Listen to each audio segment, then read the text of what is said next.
People from all kinds of spiritual traditions often struggle with the balance between spiritual practice and action. Is it enough to just meditate? And if it's not enough, how do we engage in compassionate social action? Reverend Hosan Alan Sanaki's work addresses these questions. He is a Buddhist priest, the vice abbot of the Berkeley Zen Center, founder of Clearview Project, an organization that develops Buddhist-based resources for social change in Asia and the US. And their focus is on Burma and ex-untouchable Buddhists in India. He's also on the core faculty of the Apaya Zen Center's chaplaincy training program. And he is a father, musician, activist, and writer, not necessarily in that order. Please welcome Reverend Hosan Alan Sanaki. Thank you. Thank you, Bonnie. So first of all, since this is a conference that focuses on mindfulness, I'd like to encourage everyone to sit up for a moment and straighten your spine.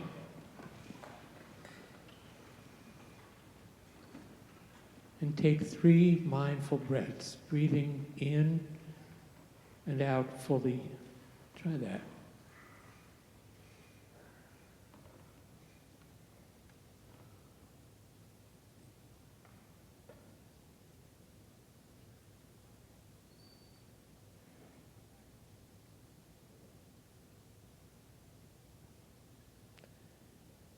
Now I would encourage you just turn around and look and see who's in the room.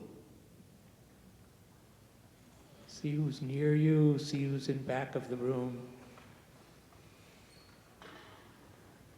See the wonderful people who have taken time on this gorgeous day to be here to honor and learn about the Dharma. And I bow to our monastic sisters and brothers.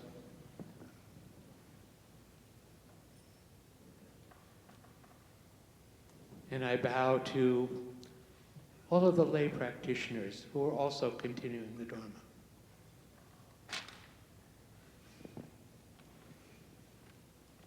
So our panel this afternoon is entitled, it's a panel on social justice, which I think of as the practice of engaged Buddhism.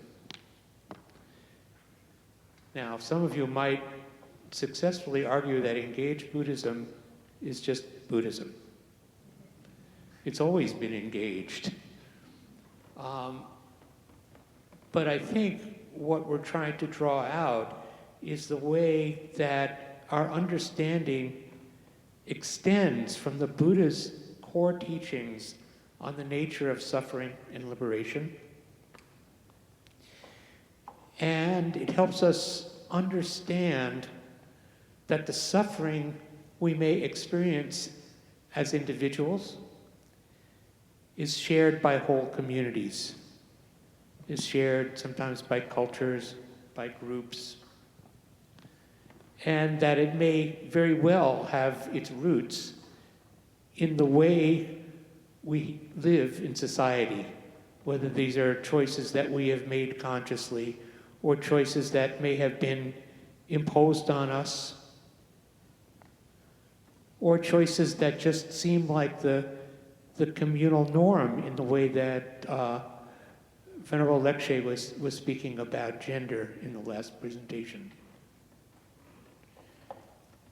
And in those forms, we can experience suffering and oppression.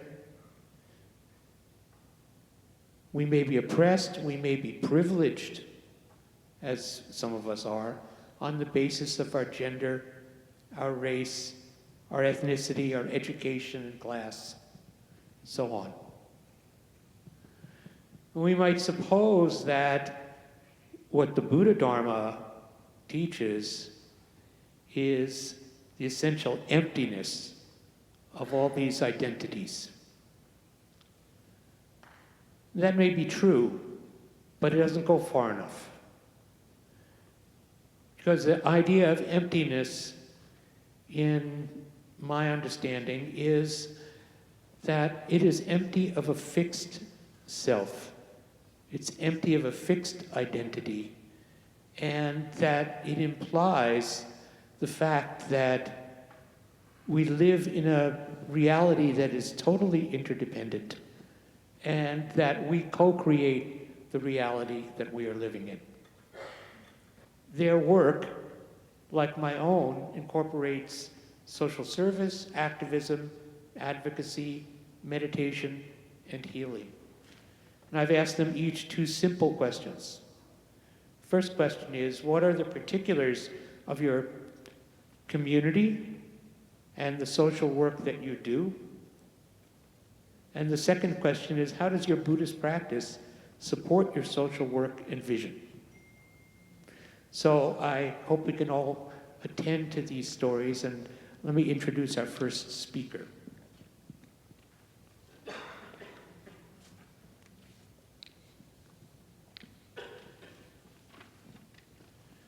Pankaj Mesham, who's right to my left, is a Buddhist from Nagpur in India. His family converted to Buddhism with Dr. Babasaheb Ambedkar in October of 1956.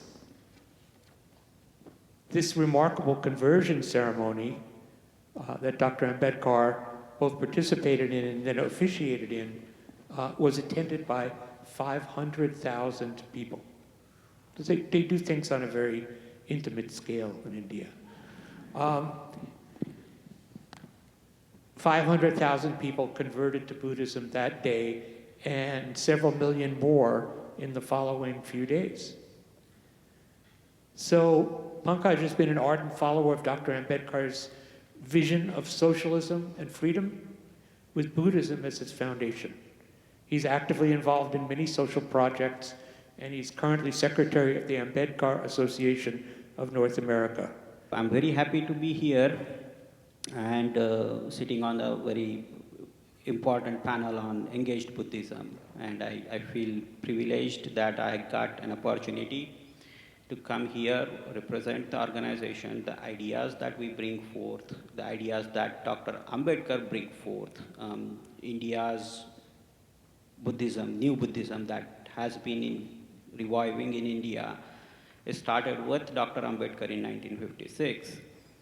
And the prophecy that in Buddhism had been around, that after 2,500 years, there would be a bodhisattva who would come out and revive the Dhamma will. And it is been said, and in honor of Dr. Ambedkar, that he is that bodhisattva who set the wheel of motion in action. And that year, 1956, is the 2,500 years of the revival from the Buddha's Mahaparinibbana. So we all Ambedkarites, at least the families, grew up as seeing Dr. Ambedkar as Bodhisattva Dr. Ambedkar. And the theory and the philosophy that we carry forward is what we learned from him. So we all kind of bring to the table our sufferings. We kind of been with Dr. Ambedkar, at least we meaning the society, in their struggle in the social justice, in the reformation of the society, and coming to the tables from untouchables to the equal levels to everybody else, and achieving that freedom or trying to achieve that freedom. We can talk about how that freedom is achieved, whether it's politically achieved or religiously achieved, socially achieved or not, and political achievement of the liberty, equality, justice and fraternity did happen in India with the independence and acceptance of the Constitution. And guess what? Dr. Ambedkar also happens to be the chief architect of Indian Constitution. And the preamble portion of that Constitution of Indian Constitution, he talks about we the people, and he says that we take liberty, justice, equality and fraternity as our guiding principles. And those guiding principles being brought into the society politically with the acceptance of constitution, it is still a lot of work needs to be done to get that acceptance to the economic level, to the social level. That is the struggle, that is the part of movement that we are leading into. That is what we are working towards. Alan mentioned I'm a secretary for Ambedkar Association of North America, and there are a lot of Ambedkar organizations working in India, and that's the basic principle that we are working on. We find these principles are rooted in Buddhism. We find that Buddhism, from Baba Sahib's point of view, is a socially engaged Buddhism. And we'll touch base upon that during our talk. So that is what is our inspiration, that is what is our base to come to the forum and get Buddhism as the platform, as the inspiration, as the source, as the philosophy for us to strive for social justice, that injustice that we see in and around India, and that is what we are working towards. So thank you, Alan. Thank you, Pankaj. What I'd like to do is just have people sort of speak briefly, and maybe we can actually even have a conversation. That would be remarkable. So the next panelist is Marlai Uch. She's a Cambodian genocide survivor, a learner, an educator, an activist, and a Buddhist practitioner. She's an advocate for social justice and gender equality, and she works particularly in her Cambodian Khmer community. Marlai wears multiple hats in promoting well-being in this community, which includes teaching the Khmer language at the Nagara Dhamma Temple in San Francisco,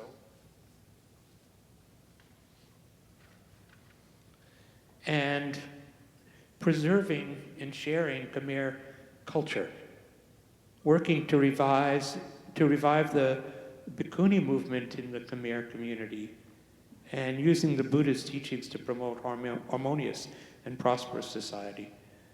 She has multiple degrees, including a doctorate in educational leadership from San Francisco State University, and we are honored to have you with us here this afternoon. And you can tell us about your community and your work there. Hi, everybody. How are we doing today? Are we awake? Yes? Yes? All right. So we have also a great master, and our latest great master is Pramaha Samdat Gosanan. He basically, he was fighting for Buddhism and for human rights since 1978 till his passing of 2007. And so with all these great things, great history, we also have wars, atrocity, genocides.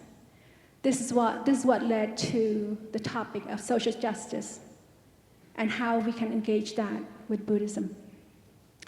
So many immigrants came here as voluntarily to improve their lives. However, Cambodians came here as refugees to escape a persecution from the war ended, from the Vietnam War that was ended. Unlike our neighboring country, Cambodia also experienced genocides. During 1975 to 1979, educated people, intellectual people were seen as enemy of the state. As the result, many of them, most of them, were killed. So an estimate of 1.7 to 2.2 million Cambodians were killed during this four years. So as you can see, the refugees came here, they were mostly uneducated. They came here with limited English language, knowledge of the educational system. And a lot of us are left with trauma element here. So most of the Cambodian parents did not know how to advocate for their kids. And oftentimes, the kids are left to struggle on their own. And so as refugee family here living in the US, we live in poor neighborhoods with lack of opportunity, filled with violence sometimes. So therefore, some of our children, got involved in criminal activity. They had no resource to go. This is the reason why Cambodian community or refugee that face deportation today. So this is where social injustice is we're talking about here. So as you can see, people are being affected, being impacted. Our Buddhist temple here, or Buddhist monk, they have been known to be the scholar, to be the intellectual. Temple known to be the resource center, to be a place for refuge. So the engagement here that, the monk, the temple community can teach the Cambodian community about deportation, about their rights, about the immigration law, about the impact, what can they do with it. And in addition, temple here are not being used for our community, especially my Cambodian temple. I have 6 Cambodian monks here with us today, and there's a lot of unused resources. We can use that to help those who are impacted so that their family can fight to release their loved ones. And other, in the US, I'm not religious places, hospital, schools, these have been known to basically a sanctuary for their members who have been treated unfairly against their belief. So I too believe that our temple can do the same thing. The US federal government respect other people's belief, and they have not yet invade the space of other different beliefs. This doesn't mean that we hide them from the government. The government is aware of these individuals. They just respect, they just let it go. So instead of staying like detention, for example, they would just not do anything and let people fix the issue with them individually. So there's so many things that can do. Our community still suffer a lot through wars and genocides. Our temple, our Buddhist community can be a filling gap between our community and the institution. So this is what I'm seeing, that we have the space to do this. So this is a good opportunity for us to really open up. Thank you. Thank you, Marlai. And we'll come back and ask you some further questions in detail. I'd like to introduce a third presenter, who is a juggler of microphones. This is Servang Parikh. Servang is a psychotherapist in the Bay Area, and he's working primarily with youth and people of color. He's wearing his Buddhist Peace Fellowship t-shirt. He serves, I've got a laugh, that's interesting. He serves on the board of Buddhist Peace Fellowship, and Servang also teaches mindfulness in the schools, in organizations, and he's focusing on fostering social emotional wellness. He's a founding team member of the Bay Area mindfulness nonprofit Seeds of Awareness, and he's a community teacher and Sangha member at the East Bay Meditation Center. So we'd love to hear from you. Thank you. Thank you for being here. Thanks, Alan. Thank you. Can you hear me? Can you hear me back there?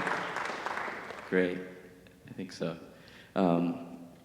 Yeah, thank you so much for both of you all to introduce where you're coming from and the roots of this lineage and this connection. I really bow to the struggles and representation that brings into this context. I feel so privileged to get to represent so many beautiful gems and vehicles of mindfulness in these traditions here, through Buddhist Peace Fellowship, which I'll speak more primarily about what we get to do within that container, Seeds of Awareness, which brings in this social emotional awareness and healing into schools, into communities, through therapy and counseling, and this beautiful urban refuge and retreat space that's here, East Bay Meditation Center, that is one of the most radical and inclusive spaces I've been able to practice with. So if you're local, I very much recommend going to the heart of Oakland to sit in Sangha there. How many people are familiar, just a raise of hands, with Standing Rock? Just anyone struggles with Standing Rock? I want you to reflect on, if you were moved by that struggle, why were you moved? Just consider what moved you within that struggle of Standing Rock. And for those of you that may not have context for that, there was a very particular movement to block what was happening in the devastation of native pathways of land and river for oil pipelines in Dakota. And so one way that we at Buddhist Peace Fellowship connect with Standing Rock, it represents this classic example, this indigenous direct example of being able to harmonize and reharmonize with what is one of our kind of our own precepts of the energies of block, build, and be. And so I'll speak a little bit more about that context in hopes that those energies serve all of us and we can connect with them in our own ways that the Dharma wheel spins within us. And so particularly Standing Rock, it's blocking these energies of harm and injustice, right? And how do we block that within our own society, within our own selves, the perpetuation of violence and harm? And then to build inspiring new pathways, new ways of connecting with community, to reconnect with land, with ourselves, and in service of what is allowing us to really being in alignment with spiritual truth and sacred life, Buddhist or non-Buddhist. How do we connect with the sacredness of our life? And so that's really these energies of block, build, and be that kind of are some of the foundations that Buddhist Peace Fellowship supports movements and people in many spheres to align with and around as an organizing principle. And it can be applied to really any movement form, from environmental justice to immigration and struggles of migrants all around the world and here, to demilitarization, Black Lives Matter, gender justice that was spoken earlier, right? Like how do we block, how do we build, how do we be inside of that? And you might have your own examples of how you're doing that within your family, within your communities, within this containers that you're inside of. And locally, one way to think about it, one way we reflect is, you've heard this, think global, act local. Just a week ago, on June 22nd, there were Buddhist friends that did a 3-week peace march across Massachusetts to connect and commemorate Native Americans killed by European colonization in that time. And these struggles of colonization, immigration, climate are really still connected. You were speaking about how immigration continues to be such a violent form that we very much are connected to, and many folks here I can recognize that might come from a lot of migration patterns, including myself here. Last week, Japanese American groups protested in Fort Sill in Oklahoma, and it was getting notoriety because it was used for the Japanese internment camps in World War II. And it's now, that same site is a detainment camp for migrants today, right? Migrant children. So you can see these interconnections of histories, and it's lesser known that in the 1800s, 1886, when that was the same place where Native Americans were held. Right? So you can see that these legacies continue here in this really, these karmic bounds of our own social identities. And so how do we recognize within this practice a vehicle to disrupt that, to build something differently? And incarcerating folks for being non-white and not in a dominant form is not new history. It's a deep, deep racial hierarchy. And how much of this is connected to really the impact of climate change, climate justice, that we can see that, again, folks that would be the most vulnerable would be the first folks that are affected by the changes in temperature, the fires that are happening in Sonoma and different parts of California, globally in different places that are much more closer to where water lines will be rising and threatened in that way. Yeah. And then we know that the Buddha taught that these energies of just blocking harm and building new pathways are not enough. It's really, how do we seed this space of being? How do we really become present? Like, I can feel the sense of receptivity from you all right now. This way of allowing our movements to be sustainable by really seeing them through being present with each other, present to what's happening and alive in our communities, and how that can transform things. So to be with the reality of the struggle, that we can work with the goals like we can towards liberation, nibbana, awakening, and yet the reality is, like, here's suffering. How do we accept this? Be compassionate with each other inside of this, knowing that awakening is many, many lifetimes ahead, perhaps. And yet here we are still working to be awake with each other as Sangha. Thank you so much.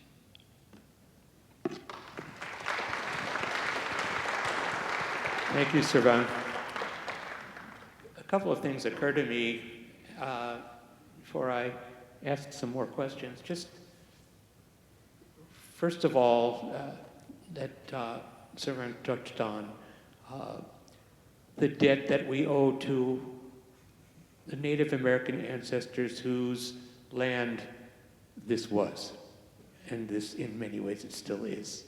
We need to remember them. It's also so important for us to remember and acknowledge that the Dharma that we are practicing was brought to us by teachers from all over Asia. And we have many representatives in the audience, and I know that my teachers and my teachers' teachers have been made that difficult journey because they had passion to plant the seeds of Dharma, and they thought this was going to be fertile ground. And I also recognize we're all here in this room together, but the real challenge is actually to meet outside this room, to be engaged with each other outside this room, to understand about the variety of communities that we have here and we have around the world. When we sat down to lunch this afternoon, I sat down with Pankaj and Marlai, and they had a wonderful conversation about the realities of their communities, the particular human needs that they had, the practices that they may share, the practices that may have been different. And, you know, I know this, I saw my friend Tan Manut, who is one of the, one of the senior monks at the temple that's right down from the block from me at Berkeley Zen Center. And, you know, we've been friends for 20 years or so, but I recognize that hardly anybody from my Berkeley Zen Center community goes down and has any working knowledge or relationship with the monks or the community that's literally 200 feet down the block. And we're all Buddhists, right? That I would say reciprocally, you never see any of won't see the monks coming up to see what are they doing in that Zen center.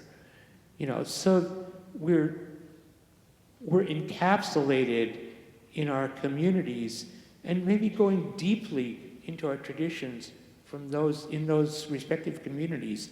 But sometimes it's really hard to walk down the street and find out what's going on there, and find out what might I learn. That's the most important thing. What could I learn there? What can I learn about a culture?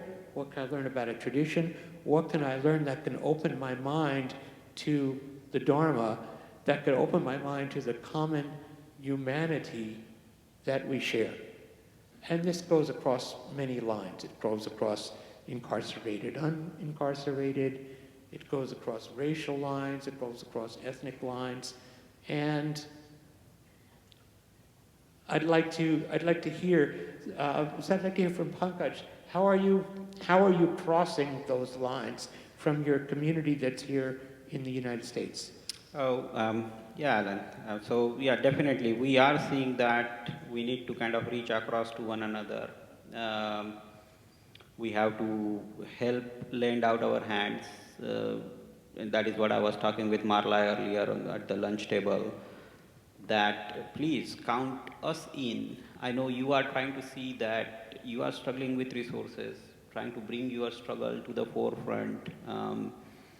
And I'm doing the same thing. We are trying to bring our struggle to the forefront of the world. Dr. Ambedkar tells he classifies as 3 things in Buddhism. He says something is Dhamma, then something which is not Dhamma, and then third thing he says something which is Saddhamma.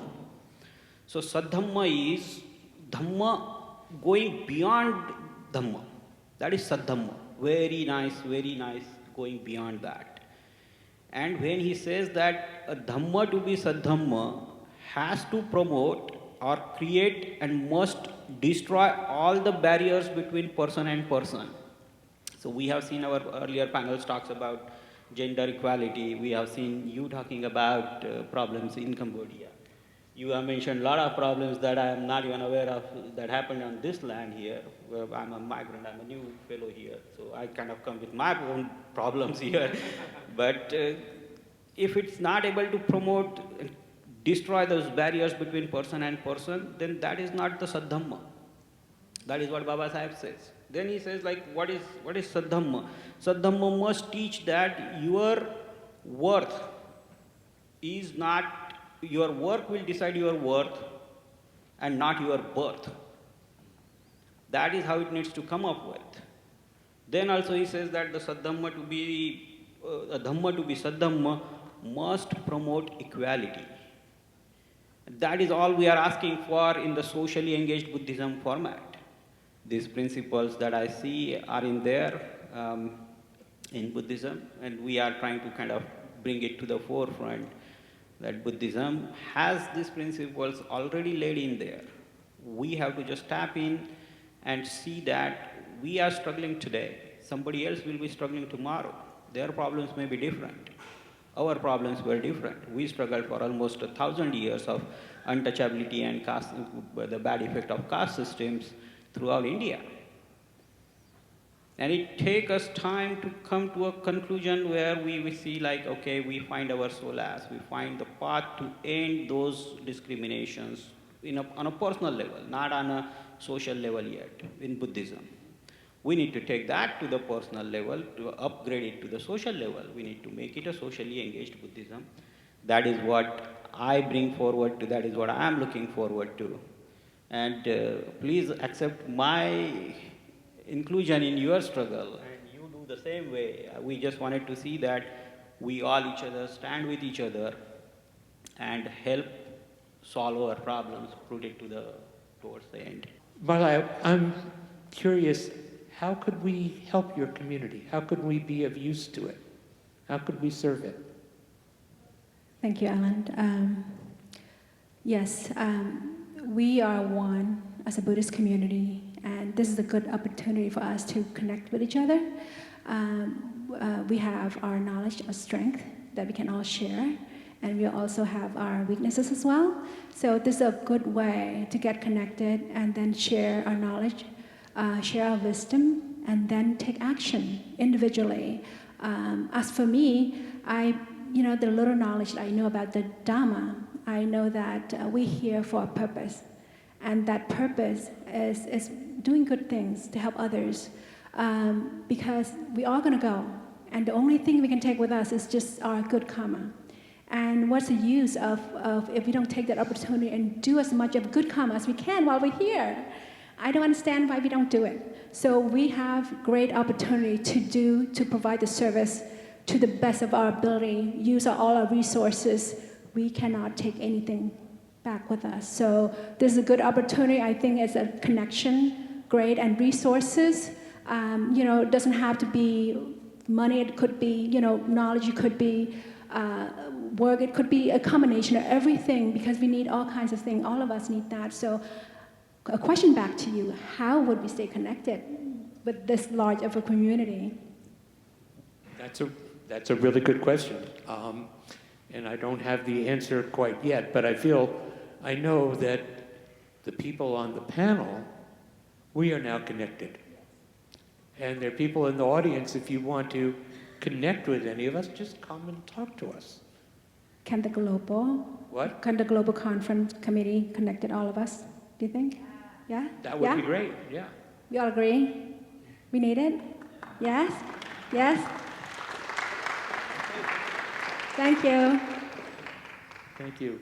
Sirvan, I'm curious, there's perhaps a distinction or a line that we haven't spoken of that I would love you to speak to if you wish, which has to do with generations and age. I think you're probably younger than I am. Not in my mind. In my mind, I'm still like 24. In my body, no, 71. But what do you see as the creative edge of those differences? Such a beautiful and salient question, reflection. I'm reminded that, in my migration here to the States when I was 5, my connection to eldership was very much affected. So my connection to grandparents and ancestors became disrupted in that. And so, to reconnect with these streams of this Buddhist practice, with indigenous practices, part of this work for myself has been to reconnect with the intergenerational areas of learning, that there's so much, none of this is new. It's been done, and the struggles have continued forward from the legacies of so many folks that I get to sit here from. And so my remembrance about that is something around learning from the wisdom from folks that have come before me, that are older than me, that have gone through the struggles that I have not yet experienced within this state and context. And just even the history, Pankaj, you were mentioning that your family comes from within the Ambedkar tradition, within my own Indian Hindu upbringing. There's such a wisdom thread there that intergenerationality brings. And then I think I work with young people a lot, and Seeds Awareness works and centers young people and families. And what I continue to discover is that, which is a thing that is existent within a lot of communities I've come in contact with, which include some of the Hindu-dominant Indian traditions, that age also has its hierarchy. And young people are not really held in the same wisdom capacity as eldership would hold. And yet when I'm working within mindfulness in classrooms or with a young person, I am extremely astounded by the level of wisdom and the gems of how quickly their awareness rises. The lotus that's available for them, there's a lot more mud for us as we get aged, is my experience, that we have to come through to rise into some awareness. But that's where the nutrients are. It's true. It's true. There's no better or higher, but it's something about learning to, as I've gotten to sit and circle with young people from really young, like 5, 4, 3 years old, to ask them and be asked such poignant questions, learning how to listen with the same esteem as I would an elder. And what happens in between is such a powerful synergy. There's because in inheritance, that generation is inheriting the future that we're breeding right now. They have to live through the struggles that we're seeing as a community, in all these points of violence that we reflected on. They also have an inherent instinct or passion for justice. Yeah, that's really true. And to see so many young people come galvanized in the midst of these struggles right now that we've, just this year alone has been, it's tremendous. They're not asking, they're recognizing and rising up. And so I think what's possible to synergize between all of our intergenerational connections is it's a necessary medicine. Well, thank you. Our time is almost up, and we've had wonderful representation from Sarvang and Marlai, Pankaj, and what occurs to me is something that my teacher's teacher had this expression, Shunryu Suzuki Roshi. He had an expression that said, to shine one corner of the world, which means if all you can do is just turn your light on and illuminate one corner, that is your work. As wide as that corner can be, that's great. But if you can just shine one corner of the world, if you can just pick up one thread and follow it back to the whole cloth, then to me that is that's a vision that brings forth social justice and the end of suffering that we yearn for. So I hope we will take that to heart, and I hope we will all get to meet and talk about this person to person, group to group. So with that, thank you, Pankaj, thank you, Marlai, thank you, Sarvang, and thank you to the organizers and to all of you. Thank you very much. Jai Bhim again. Thank you.